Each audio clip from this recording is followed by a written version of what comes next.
안녕하십니까. 이제 전역한 지 3년 차 들어가는 공군 예비역 중장 최용국입니다. 제가 여러분들하고 같이 좀 생각해보고 고민해보고자 하는 것은 리더의 품격이라는 측면에서 현대 사회의 다양성에 대해서 한번 말씀을 나누고 싶어서 이 자리에 섰습니다. 다양성이라 하면은 여러 가지로도 해석이 되지만은 그 중에서 리더십 중에서도 많은 그 과학 분야의 발전과 경제 발전, 문화적인 성장에 의해서 다양성은 갈수록 더 증대되고 있는데, 그 가운데서 리더는 어떠한 품격을 가지고서 조직을 지휘하고 사회를 이끌어 나갈 것인지, 그거에 대해서 한번 생각해 보는 시간을 갖도록 하겠습니다. 다양한 사례가 있겠지만은 다양성에 대해서 얘기하기 전에 오늘 이 자리에서는 이 지역에서 매우 대한민국에서 소중한 문화유산인 팔만대장경, 그리고 그걸 지켜낸 빨간마오라 김영한 장군과의 관계성 속에서 리더의 품격에 대해서 한번 생각해 보는 시간을 갖도록 하겠습니다. 제가 오늘 여러분들하고 같이 말씀을 드릴 부분은 지식사회에서의 다양성, 그리고 군인 김영한 장군, 그리고 팔만대장경을 지키기 위한 공비토벌 작전에서의 김영한 장군의 역할, 이런 가운데서 리더의 덕목을 어떻게 우리가 조명할 건가 하는 것을 제가 준비를 했습니다. 지금 이 사회에서는 글로벌 사회의 변화와 어떤 교류의 어떤 속에서 매우 빠르게 변하고 있습니다. 그래서 세대 간의 격차라든가 이런 문화의 변화가 발생하고 있고, 무엇보다도 과학기술의 발전에서 우리의 삶의 질의 변화가 또 큰 역할을 하고 있습니다. 그에 따라서 상상력과 창의력에 의한 적응력의 차이가 또 발생하는 부분도 있고요. 그리고 빠른 경제 성장에서 가져오는 세대 간의 어떤 삶의 기준, 경제에 대한 기대 효과, 가치에 대해서 또 다른 인식의 격차가 발생하고 있고, 특히 이제 다양성에서 중요하게 제가 이제 느끼는 것은 문화와 과학기술의 발전에 의해서 역사 인식입니다. 그래서 문화와 역사 인식을 어떻게 우리가 올바르게 해 나가면서 그에 따른 사회에 적응하고 또 사회 리더로서의 경쟁력이 있는 조직으로 발전시킬 건가 하는 부분은 매우 중요한 요소로 작용한다고 볼 수 있습니다.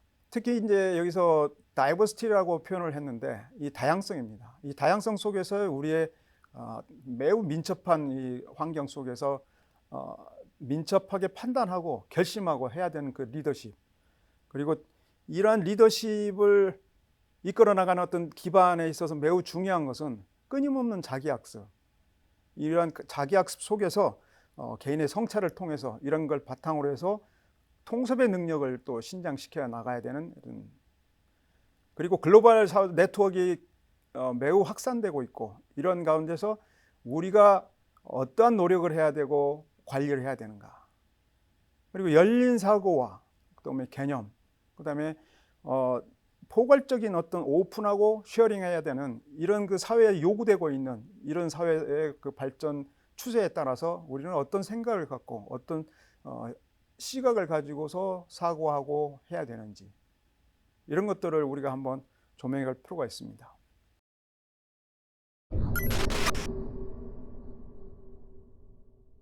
그리고 해인사의 팔만대장경과 함께 이걸 지켜낸 김영한 장군에 대해서 하나씩 살펴보도록 하겠습니다.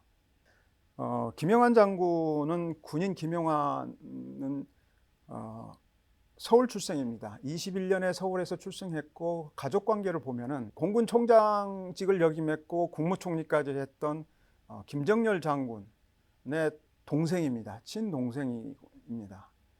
그런 가운데서 이제 그 서울 고보를 나오고, 또한 그 미 군전청의 통기부에서도 근무를 하면서 영어에 매우 능숙하게 좀 배울 수 있는 기회가 있었습니다. 그래서 거기에 따라서 영어를 매우 잘하고, 물론 이제 김영한 장군뿐만 아니고 그 위에 형인 김정열, 그리고 김정열 장군, 그리고 그 가족에서의 백부, 아버지, 이 모든 분들이 다 군 출신이고 한국 전쟁 때 대한민국의 큰 역할을 했던 분들입니다. 물론 나아가서는 일제 강점기 때 대한민국의 독립을 위해서도 많은 역할을 했던 분들이죠.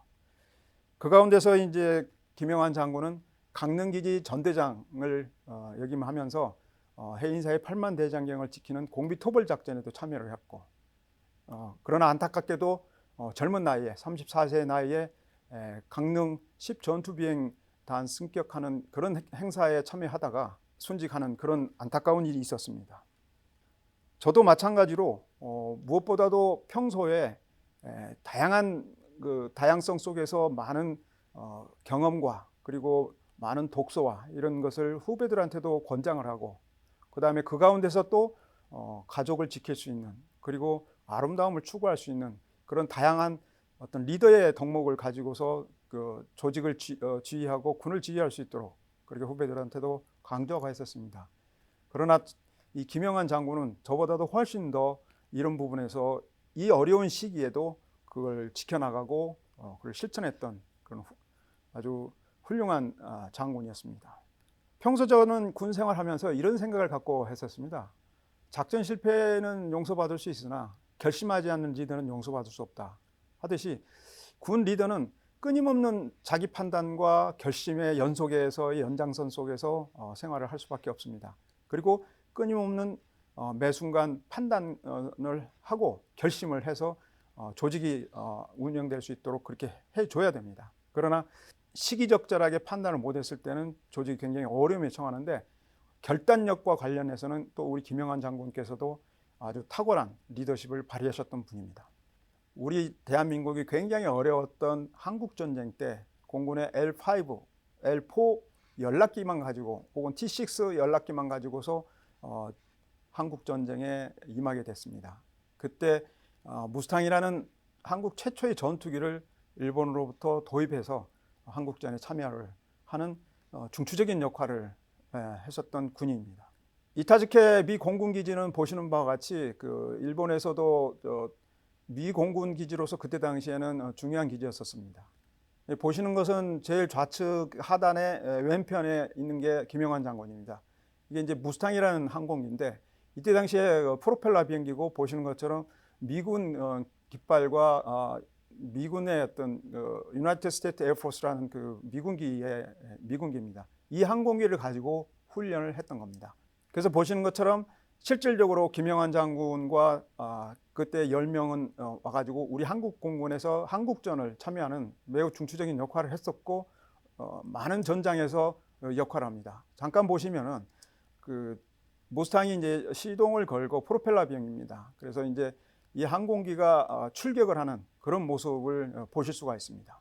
그리고 이때 당시 한국 공군은 특히 이제 북한의 침략을 저지하고, 특히 후방 기지를 공격함으로써 전방으로 이동할 저지하는 그런 작전을 주로 하였었습니다. 공군에서는 이때 당시에 그 기여를 했던 7분이 있습니다. 그 7분을 창설 7인의 간부로 해가지고서 정해서 지금도 그분들의 어떤 공적을 헌양하고 있습니다. 참고로 F-51D 무스탕이라는 항공기가 있는데, 이 항공기가 한국 최초 전투기입니다.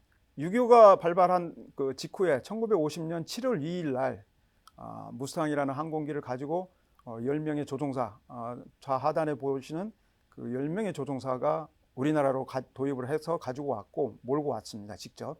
그리고 그 상태에서 이제 출격을 했습니다. 그러나 이때 당시에 이제 6.25가 한국전쟁이 발발했던 이때 한국 공군은 어떤 상태였느냐 보시면은 L4라는 연락기, 그 다음에 T6라는 또 마찬가지 연락기인데, 이런 항공기를 가지고서 실제로 전투기가 아닌 이런 항공기를 가지고 6.25 전쟁을 임했습니다. 무스탕이라는 항공기를 보시면은 실질적으로 무장은 59경이라고 해서 12.7mm입니다. 12.7mm 기총이 좌우 날개에 3문씩에서 6문이 장착되어 있고 5인치 127mm입니다. 이 로켓이 좌우에 3발씩 6발을 장착을 합니다. 그리고 500파운드 폭탄을 좌우에 한 발씩 장착을 해서 작전을 했었습니다. 또 한 가지는 이제 여러분에게 이제 그 김영한 장군 하면은 또 빨간 마우라하고 연관이 됩니다. 지금 김영한 장군의 목에 빨간 마우라가 지금 걸려 있습니다. 김영한 장군의 목에 걸려 있는 빨간 마우라는 실질적으로 형수이신 이재 여사의 그 치마를 보고서 착안을 해서 그걸 하게 되면 참 좋겠다 해가지고 형수한테 치마에 있는 그 일부 자주색 치마의 일부를 가지고서 목에 두르면서 했던 게 하나의 시초가 됩니다. 그래서 빨간 마우라의 어떤 시초가 된 게 또 김영환 장군입니다. 한국 전쟁이 끝나는 53년 8월 15일 날 광복절 날 10전투 비행단 조종사들이 목에 걸고서 했던 것들이 이제 처음으로 했었고요. 그리고 김영환 장군이 작전에 가기 전에도 항상 빨간 마우라를 두르고 작전을 했었습니다. 나이 드신 분들은 좀 이걸 눈에 익으실 것 같습니다. 빨간 마우라는 영화가 있었는데 이 영화가 사실 64년에 만들어진 영화입니다. 이 64년에 만들어진 빨간 마우라가 지금으로 따지면은 탑건 같은 블록버스터 영화입니다. 그때 당시에 매우 그 센세이션하게 그 많은 정부와 그다음에 국방에서 지원 속에서 저 영화가 만들어졌었는데 저게 6.25를 대상으로 하고 기지는 10전투비행단 강릉 기지를 배경으로 했습니다. 근데 이제 항공기는 그때 당시에 비행기가 무스탕이 이제 없는 관계로 도태된 관계로 F-86 항공기가 실제로 그 역할을 하는데 스토리의 라인의 전체는 한국 전쟁을 배경으로 하고 있고 승오리 철교라는 한국 전쟁에서 있었던 승오리 철교라는 그 배경을 가지고서 저 영화를 촬영하게 됐었습니다. 보시는 것처럼 실질적으로 2008년 7월 3일 날 조종사의 날 선포식이 있었습니다. 이때 당시에 김은기 공군 참모총장께서 그 행사를 주관하시는데 화면에서 보시는 저 빨간 마우라는 이미 고인이 되신 앙드레 김께서 디자인하신 겁니다. 그 앙드레 김께서 디자인하셨던 빨간 마우라인데 저 빨간 마우라를 그때 디자인하고 7월 3일 날 헌정식을 했습니다. 공군에. 근데 저게 어떻게 해서 나왔느냐면은 우측 사진에 보시면은 공군 작전을 하다가 그 조종사로서 순직한 최초이죠. 1984년에 박명렬 소령이 공군 작전을 하다가 청원군 인근에서 순직을 하십니다. 그런데 그 아들이 공군 사관학교에 또 같은 길을 걸어서 조종사의 길을 걷습니다. 그때 당시에 이제 중위였었는데 2007년에 또 서해안 상공에서 KF-16을 조종하고 하다가 서해상에서 또 마찬가지로 순직을 하게 됩니다. 저 두 분이 2007년에 이제 그 아들이 순직하시면서 그 얘기를 듣고 앙드레 김 선생께서 저 마우라를 디자인하고 공군한테 헌정을 하게 됐습니다. 그러면서 그날 7월 3일 날은 아까 좀 전에 여러분께 설명드렸듯이 최초의 전투기인 F-51D 무스탕이 한국에 들어왔고 출격했던 날입니다. 7월 3일이 처음 출격했던 날입니다. 그 날을 기리면서 7월 3일을 조종사의 날로 선포를 했고 전 조종사에게 저 빨간 마우라가 배포가 됐습니다. 그러니까 조종사로서의 빨간 마우라의 어떤 명예도 있지만 국가와 조국을 수호하는 가운데서 또한 그런 아픔도 있다는 것, 그것을 한번 기억해 주시고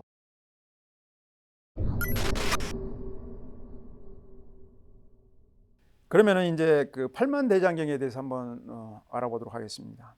팔만대장경은 사실은 제가 여기서 여러분들이 더 잘 아실 거라고 생각합니다. 몽골이 침입했을 때 고려 시대 때부터 어려움이 많았었죠. 그때 당시에 이제 그런 염원을 담아서 했는데 그 예로 대장경판 같은 경우는 초조대장경이 1232년 몽골 침입에 의해서 소실됐죠.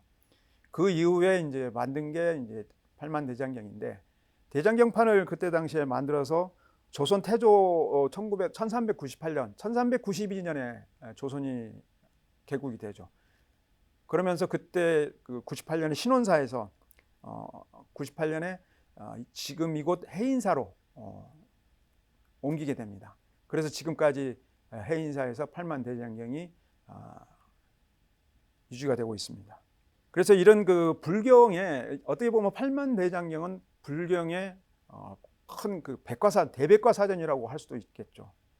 많은 불경에서 8만 5천, 뭐 8만 4천인데 이것은 거대하고 굉장히 많은 이 부분을 종교를 떠나서 우리가 한번 생각해 볼 필요가 있습니다. 여기 보시면은 또 한 가지는 장경강판화는 유네스코 세계문화유산에 95년에 등재됐고 2007년에 그 팔만대장경판이 또 유네스코의 기록유산으로 또 등재가 됐죠. 이런 그 팔만대장경도 근데 실질적으로 소실유기가 있었죠. 자세한 것은 아래 보시는 것처럼 해인사에 가보면 성보박물관이 있습니다. 성보박물관에 가면은 이런 그 자료들은 더 자세하게 보실 수가 있을 겁니다. 잠깐만 좀 더 말씀을 드리면, 이러한 그 가치 있는 팔만대장경 반이 어떻게 해서 이렇게 보존됐는가 하는데, 좀 전에 말씀드렸지 세 번의 소실유기가 있었는데, 조선시대 때는 숭유억불 정책에 의해서 불교를 배척하다 보니까 일본에서는 계속해서 팔만대장경을 요구를 했습니다. 자기에게 넘겨달라고. 그런데 그것을 이제 매번 그 왕조에서는 팔만대장경 사경 그 복사판을 이렇게 해서 넘겨주고 하면서 국내에서 계속 관리가 되고 유지가 됐었죠. 그런 가운데서 또 여러 가지 그 숭유억불 정책에 의해서 사림에 의해서 또 여러 가지 그 불에 탈 뻔한 그런 어려움도 있었고요. 또한 두 번째는 내부적인 어떤 화재에 의해서 또 저게 소실될 뻔했었죠. 그래서 화재에 의한 소실이 있었고, 세 번째는 또 환란이 있었는데 그 환란 가운데서도 잘 지켜냈지만, 특히 6.25 때 한국 전쟁 때 그때 당시에 소실될 뻔했던, 그것은 우리가 실질적으로 그 소실을 시킬 뻔한 그런 것들이죠. 그래서 공비 어떤 그 토벌 작전에 의해서 보호는 됐지만은 이런 부분에서 공비 토벌을 하는 가운데서 팔만대장경뿐만이 아니고 해인사 이 전체가 다 소실될 뻔한 그런 위기가 있었죠. 그래서 이런 크게 한 세 가지의 어떤 그 분류에서 소실할 뻔한 그런 위기가 있었습니다.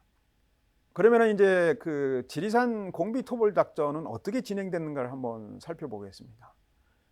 지리산 토벌 작전은 실질적으로 여기 보시는 것처럼 공비 토벌 작전이라고 해서 했는데, F-51D 무스탕이라는 항공기가 미 군원에 의해서 들어왔지만은 그 항공기를 운영하는 것은 이제 미군들하고의 그 협조 관계에서 진행되지만, 특히 이제 한국에서는 5공군, 미 5공군이 있어서 미 5공군 사령부의 많은 협의와 또 하는데, 특히 지리산 공비 토벌 작전은 한국공군 단독으로 진행됐습니다. 그 증거가 이제 보시는 것처럼 한국공군의 작전명령 34호, 그 다음에 그 작전을 수행한 제1전투비행단의 작전명령 8호가 실제로 하달되면서 여기에 의해서 공비토벌 작전에 의한 F-51 무스탕이 공비토벌 작전에, 지리산 공비토벌 작전에 투입이 됩니다. 그리고 그때 당시 해인사의 모습이고, 저는 이제 해인사를 저도 한번 가서 봤지만은 어떻게 그때 당시에 저런 생각을 했을 수 있었을까 하는 것을 보면서 참 우리 선조들의 그 우수함, 그때 당시도 과학이라는 부분에 의해서 굳이 이렇게 모토화하지는 않았을 텐데, 그런 그 과학적인 기법에 의해서 건축을 한 것들은 지금도 아직도 그런 어떤 것을 찾아내지 못하는, 여기 보시는 이제 사진은 한국군과 미군들 간에 같이 이렇게 작전을 했기 때문에 이렇게 한 거고, 여러분 혹시 디네스 대령이라고 잘 아실 겁니다. 디네스 대령은 언론에도 많이 나오고 했는데, 한국군에 와서 그 무스탕을 운영하는 가운데서 한국군을 매우 적극적으로 지원해 주면서 매우 우호적으로 하고, 또 한국군의 그 한국 전쟁에 의해서 고아들을 굉장히 또 사랑하고 도와주셨던, 그래서 디네스 대령의 모습을 우리가 또 볼 수가 있습니다. 천년가람 그 해인사의 그 세계문화유산의 등재에 대해서 이제 우리가 한번 생각해 봐야 됩니다. 세계문화유산에서 장경각판이라든가 팔만대장경이라든가 유네스코 세계기록유산이라든가 세계문화유산으로 지금 현재 등재돼서 관리되고 있습니다. 우리가 좀 더 관심을 갖고 좀 더 선조들의 어떤 정신을 좀 더 우리가 배우면서 그때 당시에 국난 극복을 위해서 저런 노력을 했던 것들을 우리가 한번 생각해 볼 필요가 있다고 저는 생각했습니다. 빨간 마우라도 여러분한테 이제 설명을 드렸고, 빨간 마우라 김영환 장군, 김영환 장군은 이제 보시는 것처럼 실질적으로 강원도 그때 지금은 이제 그 동해의 시로 다 통합이 됐지만 명주군 무코읍 상공, 그래서 10전투비행단이 비행단으로 승격되는 그 행사에 참석하기 위해서 사천에서 무스탕을 가지고 이륙 해서 그 행사장인 강릉으로 가다가 기상악화로 해가지고 실종이 됩니다. 그래서 지금은 순직 처리돼서 순직자로서 지금 하고 있고, 오른쪽에 잠깐 보시는 것은 그 묘비입니다. 국립현충원에 있는 묘비인데, 그 묘비에 있는 유가족으로서 이제 형 김정열 장군이 돼 있고 아들은 김정기 씨가 아들로 돼 있는데 김정기 씨는 김정열 장군의 아들입니다. 결혼 7년 차가 돼도 후손이 없어서 고인이 되셔가지고 그때 당시에 이제 그 가풍 내지는 그때 문화에 의해서 김영한 장군의 아들로 이제 양자로 이제 보내지게 되고 지금도 김정기 씨가 김영한 장군의 아들 역할을 하고 있습니다. 저는 이 자리에서 다시 한번 이제 공군 예비역 장군으로서 감사드립니다. 저 한 개인으로서 감사드리는 게 개인뿐만 아니고 공군 전 장병들은 정말 감사드립니다. 해인사에서 잊지 않고 2002년부터는 저런 그 추모비를 건립을 하고 그리고 매년 추모제를 이렇게 해주십니다. 결코 쉽지 않은 것일 텐데 계속 이렇게 하면서 헌행하고 하는 것에 대해서 다시 한번 해인사에 우리 감사를 드립니다. 여기서 제가 보면은 한 가지만 제가 읽어드리겠습니다. 저 이제 그 추모비가 사실은 지관 스님이 그 글을 쓰신 거고요. 그러니까 그 다음에 이제 저 글씨는 송천 정화선이라는 분이 이제 작가가 쓰신 거고 저 비석은 조각가 박주부 씨가 하신 겁니다. 저 추모비 왼쪽에 보면은 저거 한번 제가 읽어드릴 테니까 한번 생각을 우리가 해볼 필요가 있을 것 같습니다. 호국하온 민족 혼인 고려 8만 대장경판 국난 중에 호국하고 재난에도 호민했네. 6.25의 위기 맞아 김장군이 지켰으니 호국장군 아깝게도 34살 젊은 나이 순국으로 산화하니 짧은 시간 굳게 살다 가야산이 변함없듯 동해바다 고갈되고 백두산이 마멸되나 위대하신 그 이름은 이 나라와 함께하여 영원토록 빛나리라. 우리가 한번 생각해 보도록 하는 그런 그 문구가 아닌가 생각합니다. 이후에 2010년에 군인이지만 금관 문화훈장을 추서를 받아서 해인사에서 그것도 행사를 진행을 했고 그것을 이제 문화훈장을 이제 추서했을 때 수여자는 아들 김정기 씨입니다. 계속해서 해인사에서 매년 이렇게 추모제를 올려주셔서 너무나 감사드립니다. 자, 이제 정리를 한번 해볼까요? 모든 게 굉장히 빠르게 변화하고 발전하고 있습니다. 이러한 그 다양한 다이버시티한 이런 사회에서 리더가 민첩하게 판단하고 결심을 하기 위해서는 끊임없는 자기학습을 해야 됩니다. 끊임없는 자기학습을 하고 거기에 대해서 스스로가 많은 그 통섭을 할 수 있는 능력을 갖춰야 됩니다. 사회 변화를 수용을 하고 거기에 따라서 리더로서 오피니언으로서 조언도 해주고 할 때 그런 분야에 대해서 명확하게 그리고 빠른 변화 속에서 사회가 변화하는 데 있어서 시기적절하게 이렇게 결심해주고 조언해줄 수 있는 그런 리더의 리더십이 필요하다고 할 수 있습니다.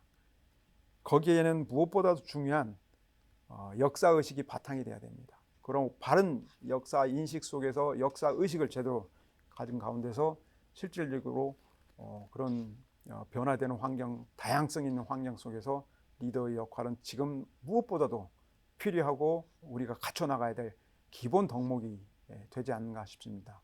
제가 이제 최종적으로 정리를 하는 그 리더의 덕목은 여기서 보시는 것처럼 다양하고 빠른 대응이 요구되는 글로벌 시대에 빠른 문화, 역사 인식을 바탕으로 해서 끊임없는 그러면 그런 문화와 역사 인식을 바탕으로 해서 끊임없이 노력을 해야 됩니다. 그 노력을 해서 하는 가운데서 또 끊임은 그 노력하는 가장 좋은 방법이 학습하고 독서하는 거, 그 다음에 성찰하는 겁니다.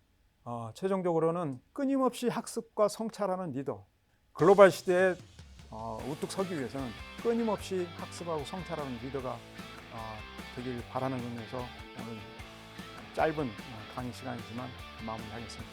감사합니다.